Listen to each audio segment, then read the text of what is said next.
আছে তাই না, যন্ত্রের যন্ত্রণা আছে, হতেই পারে এটা।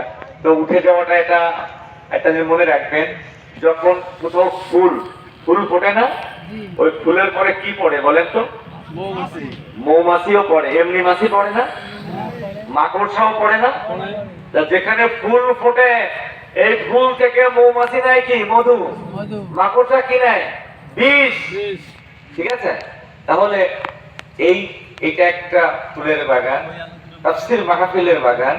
এখানে যারা আসছেন আল্লাহ নিঃসন্দেহে এই জনপদ থেকে আপনাকে পছন্দ করেছেন, আলাদাভাবে নিয়েছেন, বেছে নিয়েছেন এবং আপনাকে তার রহমতের চাদরে ঢেকে এই মাহফিলে আসার তৌফিক দিয়েছেন। বলি আলহামদুলিল্লাহ।